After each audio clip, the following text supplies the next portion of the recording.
Hey guys, this is Dave. We got most of the junk off the Suburban here. I'm having a hard time. I don't have an electric impact gun, but my niece's husband's got an air gun. I got a compressor and everything. I'm going to run over and get it here later. I got to finish taking off the core support, the bumper. Um, all in all, damage-wise, kind of missed the mark on that front tire and wheel. I mean, I knew the tire was shot, but how I didn't see that big gouge in the wheel is beyond me. But I missed it. Structural damage. This area right here was bent just a little bit. I don't think that's a big issue. This was pushed back a little bit. I got a little bit more to do. It was pushed back and touching this. And here's an interesting thing for all you Chevy GMC owners. This is where all the debris ends up stuck inside your padding here and down inside the padding here next to the cowl. Pretty sure I'm going to have to take this Torx screw out right here to get the other bolt for this mount right here because it's pretty screwed up. I told you about the broken windshield. Safe Light can come out and fix it. Put a new one in for about $270. So right now, depending on how soon I can get to it, you either get $40 off or $20 off, maybe 25, depending on which coupon you use. The door's screwed up. Not sure what I'm going to do about that yet. Door for this is probably going to run me anywhere from $400 to $600. During the crash, the line of this driver's door it was pushed back tighter than it is now. Just taking all that junk off up front gave me some play room right there. So I'm hoping what it did is just shove the door back a little bit. Probably did. I loosened up the bolts on the hinges. I've got probably around 4.5, 5 hours total in getting this far with it. Everything came off fairly easily.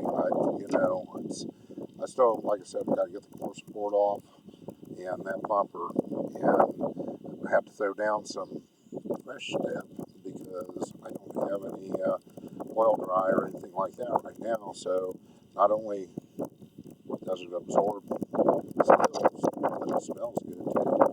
So anyway, this is my pile of junk off of it so far. You can see everything's destroyed on it pretty bad. Once I get things dried out under here, I'm going to slide under and make sure the frame's not damaged. There is some damage to the wiring. I've got a front end lined up. I'm supposed to pick it up Tuesday. I have to go on a road trip to Lima, Ohio to get it. It looked like a really good front end when I looked at it on their website. And he called me the next day and said it's got some hood damage.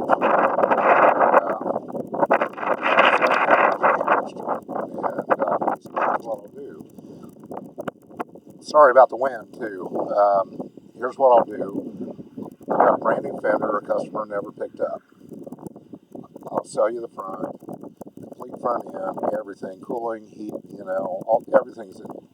Anything under the hood is included, of course. Wiring harness, all that stuff.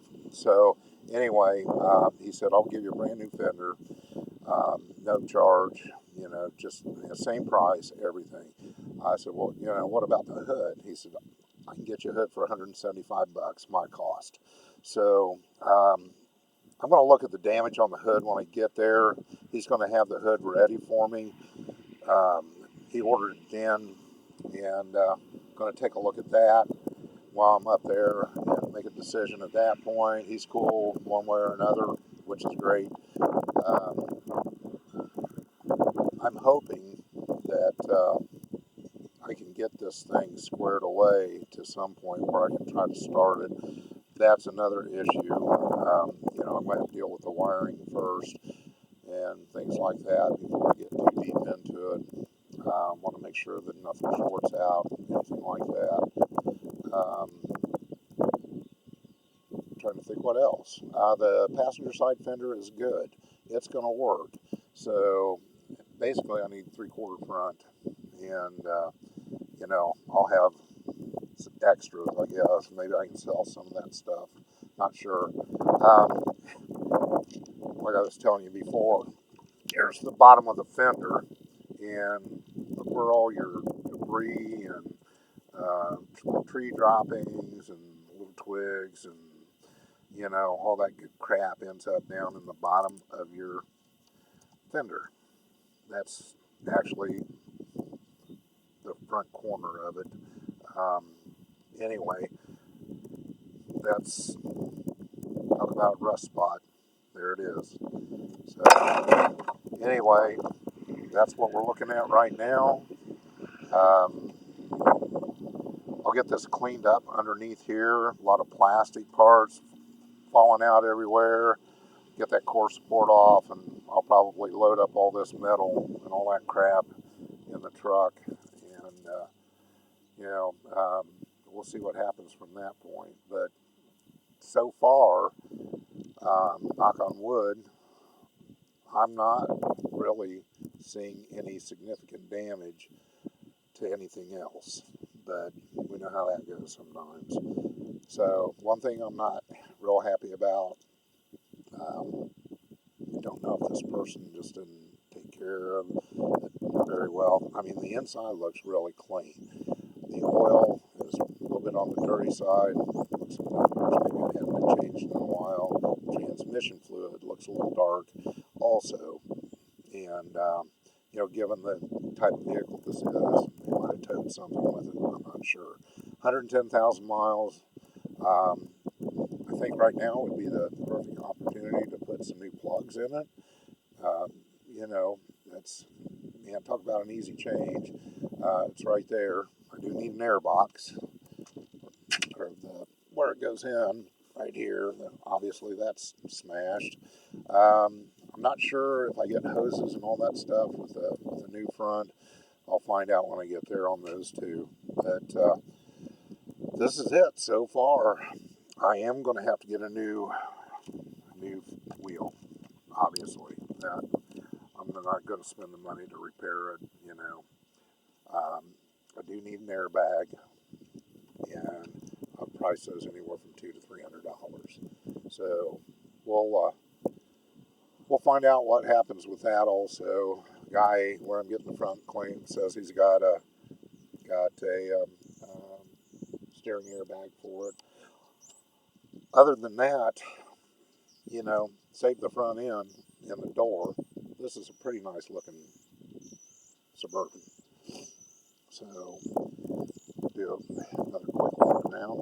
Obviously it's dirty, needs a bath, needs tires, but for the price I got it for, if everything works out, these around this area, anywhere, same year, comparable miles, I've seen them anywhere retail at the dealerships from 22.5 up to 26 plus.